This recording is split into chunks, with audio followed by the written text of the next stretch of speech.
जैसा कि हमने पिछले पार्ट में देखा था कि टैंगली ने वांगली पे हमला कर दिया था और जंगल में जॉम्बी पुपेट वांगली को मिल गया था, जिसकी मदद से उसने टैंगली को मार दिया और उसकी सोल को रिफाइन करके अपने फाउंडेशन को बिल्ड कर दिया। लेकिन उसकी सोल को रिफाइन करते ही उसके दादा को पता चल गया, जिसके कारण उसने अपने लाइफ फोर्स का यूज करते हुए उसको श्राप दे दिया। अब कहानी आगे तो नमस्कार, शुभारंभ, लाइक सब्सक्राइब बटन दबावम। कहते हैं इस एपिसोड की शुरुआत में सीतोनान की सोल पावर पूरी तरह से खत्म हो गई थी, वो लंबी गहरी नींद में चले गए थे। ये टैंगली की खतरनाक अटैक से उन्हीं तो वांगली को बचाया हुआ था और इसीलिए वांगली ने भी वादा किया कि बहुत जल्दी वो एक पील बना के रहेगा और उनकी सोल पावर वापस से भर के उनको जगा के रहेगा। मास्टर, जो आपने इंग टेक्निक को प्रैक्टिस करना सिखाया, मैं उसकी मदद लूंगा। इतना कह के वो इंग एनर्जी से भरे हुए इलाके को खोजने लगता है। लेकिन तभी हमको एक आदमी को दिखाया जाता है जो बोलता है फाइनली 100 साल बाद मैं आजाद हो गया, और वो कफिन से निकल जाता है और बोलता है मास्टर मैं आ रहा हूँ। और वापस से वांगली को दिखाया जाता है तो एक गांव अचानक से दिखता है जहाँ पे बहुत ज्यादा इंग एनर्जी रहती है और वहाँ पे लोग मरे हुए लगते हैं। लेकिन तभी एक सैनिक आके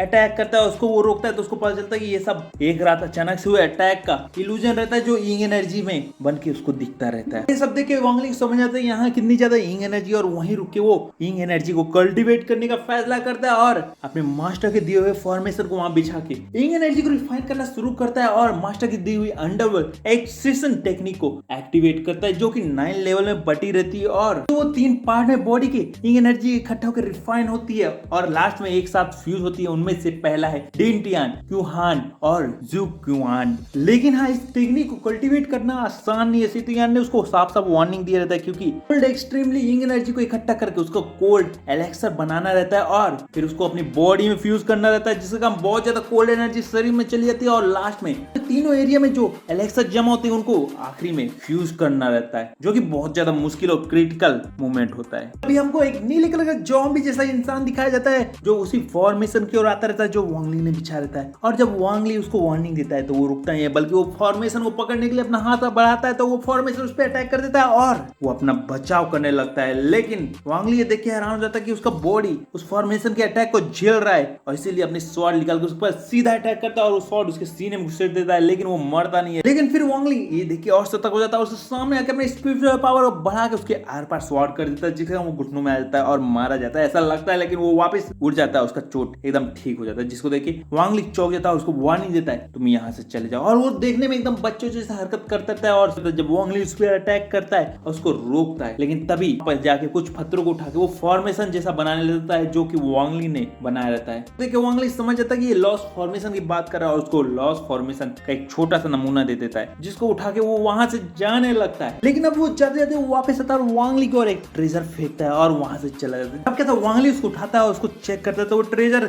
एक इल्यूजन ट्रेजर रहता है जो कि बहुत ज्यादा पावरफुल रहता है और इसको देख के वो खुश हो जाता है, बोलता है एक लॉस्ट फॉर्मेशन के बदले इतना अच्छा ट्रेजर मेरे को मिल गया है, लेकिन अब मेरे को यहाँ से जाना होगा क्योंकि यहाँ इंग एनर्जी बहुत कम हो गई है। और इतना कह के वो और ज्यादा पावरफुल इंग एनर्जी से भरे हुए एरिया खोजते हुए आगे निकलता है और उसको मिल जाता है। वहां जाके वो कल्टीवेट वापस से करने लगता है। तो वांगली तेजी से इंग एनर्जी को अपने पास खींचने लगता है और एलेक्सर बनाने लगता है, लेकिन चारों ओर इस कारण बर्फ जमने लगती है और इंग एनर्जी बहुत तेजी से खत्म होती है, उसकी कल्टीवेशन तेजी से बढ़ने लगती है। लेकिन अब वो आंख खोलता है और बोलता है हाँ, जितना आसान सोचा था उतना आसान नहीं है और इंग एनर्जी यहाँ भी खत्म हो गई, अब मेरे को दूसरी जगह जाना होगा। लेकिन तभी सीन चेंज होता है, हमें नीले रंग का वही मिस्टीरियस आदमी दिखाया जाता है जो ज़ॉम्बी वॉरियर वो कैद कर लेता है और बोलता है कि 100 साल बाद आखिरकार मैं आजाद हो गया और किसी नैंसन सोल वाले व्यक्ति को जल्दी से खोजना और उसको रिफाइन करना है। तो सुनो वॉरियर, जल्दी से किसी को भी आसपास जो नैंसन सोल वाला हो उसको खोजो, अगर नहीं खोजे तो मैं तुम्हें हमेशा के लिए खत्म कर दूंगा। जिसको सुनकर वो डर जाता है, लेकिन वो बोलते टेंशन मत लेना, अगर खोज ली तो मैं तुम्हें इनाम दूंगा और आजाद कर दूंगा। जिसपे वो खुश रहता है और अपने सेंसर को एक्टिवेट करता है और किसी को तो खोज लेता है, जिसको देख के वो मिस्टीरियस इंसान बहुत खुश होता है, बोलता है मास्टर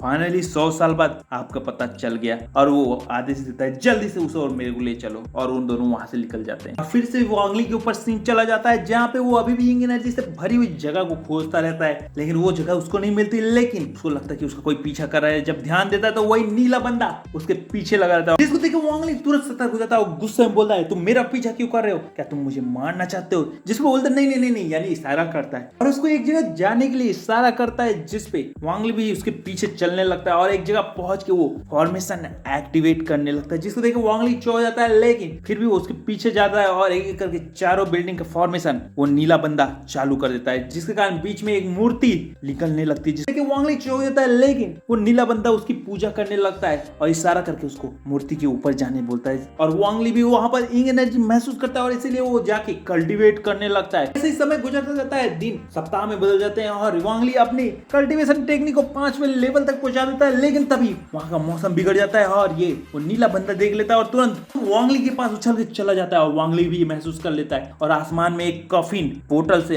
आता दिखता है, जिसको देख के वो नीला बंदा तुरंत एक पोर्टल खुलता है और अंदर चला जाता है। वांगली भी उसके पीछे अंदर चला जाता है, लेकिन आसमान का कफिन सीधा वो मूर्ति के सामने आके गिर जाता है और वही मिस्टीरियस इंसान निकलता है और बोलता है, फाइनली मास्टर, मैंने इतने सालों बाद आपको खोज लिया। बोलते हुए देखता है कि मूर्ति जमीन के अंदर जाते रहते हैं, वो अपने पावर से तुरंत मैकेनिज्म वहीं पे स्टॉप कर देता है। तभी हमको वांगली और उस बंदे को दिखाया जाता है जो एक सीक्रेट जगह में पहुंच चुके रहते हैं। वांगली कुछ समझ नहीं आता, लेकिन तभी पीछे से एक रोशनी चमकती हुई मूर्ति से निकलती दिखाई देती है, जिसपे वो तुरंत अटैक करने लगता है। तभी सामने से आवाज आती है, अरे लड़के रुक जाओ, तुम्हें मुझसे कोई खतरा नहीं है। और वो लड़का भी बीच में आके वांगली को रोकने लगता है, लेकिन वांगली का तो अभी भी डाउट खत्म नहीं हुआ रहता। इसलिए वो जो रोशनी चमकती रहती है वो अपने असली रूम में आने लगती है, जो कि एकदम अजीब से दिखते रहते हैं, यानी ऊपर से बुजुर्ग और नीचे से बच्चे जैसे शरीर का वो दिखता रहता है, जिसको देखकर वांगली उस पर अटैक करने लगता है और वो लड़का उसको रोकने लगता है और घुराने लगता है। तभी वो पीछे से डोकरा बोलता है, आडाई। आडाई का मतलब होता है बेवकूफ, रुक जाओ, उसके ऊपर अटैक नहीं करना है, वो हमारा मेहमान है। और इसलिए आडाई रुक जाता है। इतना बोल के वो बूढ़ा आदमी बाहर से वांगली दिखाने लगा, जहाँ पे वो मिस्टीरियस इंसान बोलता था, मास्टर फाइनली मैंने आपको खोज लिया, अब कहाँ भागोगे, आज तो वो दिन आ ही गया। तो वांगली ये देख पूछता है, बाहर ये कौन है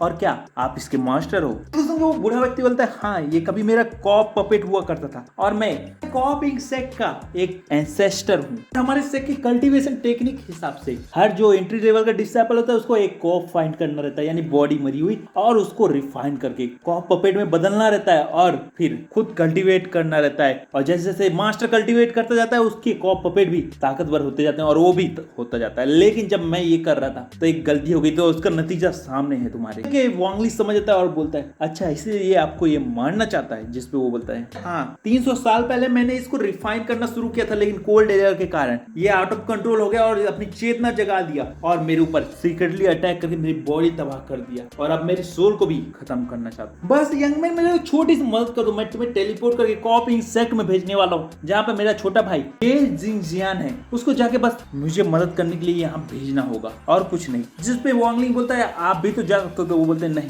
मेरी बॉडी तबाह हो गई और मेरी सोल, अगर मैंने कोशिश भी की ट्रेवल कराने की तो वो तबाह हो जाएगी, इसलिए प्लीज वहां चले जाओ, तुम्हारा भी फायदा है। मैं देख रहा हूँ तुम इंग एनर्जी को प्रैक्टिस कर रहे हो और तुम्हें बहुत ज्यादा इंग एनर्जी की जरूरत है और हमारे कॉप इंक सेक्ट में अर्थ इंग एनर्जी की क्वांटिटी बहुत ज्यादा है। और इतने में ही बाहर से सीरियस बंदा तेजी से अटैक करने लगता है और उस मूर्ति को तोड़ के फॉर्मेशन को खत्म करके अपने मास्टर की ओर आने के लिए बढ़ता है। और इधर से मास्टर बोलते हैं, यंगमैन मैं तुम्हें जल्दी से मैं टेलीपोर्ट करो प्लीज। बोल के वो बुढ़ा मास्टर तुरंत टेलीपोर्टेशन फॉर्मेशन एक्टिवेट करता है, लेकिन वो बिल्डिंग पूरी हिलने लगती है। और अब इसको वांगली देख लेता है और उसको समझ में आता है कि अगर वो यहाँ 1 सेकेंड भी रुका तो वो साथ में इस बंदे के मारा जाएगा और इसके पास उस मिस्टीरियस इंसान से बचने का दूसरा ऑप्शन भी नहीं है, क्योंकि वो बहुत ज्यादा ताकतवर है, तो वो बच के भाग भी नहीं सकता है। सिर्फ इसी टेलीपोर्टेशन फॉर्मेशन की मदद से वो बाहर निकल सकता है। तो वांगली भी हाँ बोल देता है और इसको सुन के मास्टर तुरंत अपनी फॉर्मेशन को और ज्यादा पावर से एक्टिवेट कर देता है और बाहर का सीन दिखाया जाता है, जहाँ पे वो मिस्टीरियस इंसान बोलता है, फाइनली मास्टर अब देखता हूँ कि आप कहाँ भागोगे, बोल के वो मूर्ति पे एक जबरदस्त मिटियोर वाली इंग एनर्जी से अटैक कर देता है। और इसके साथ एपिसोड खत्म होता है। मैं अगले एपिसोड मिलता हूँ। लाइक, सब्सक्राइब और लेट्स गो।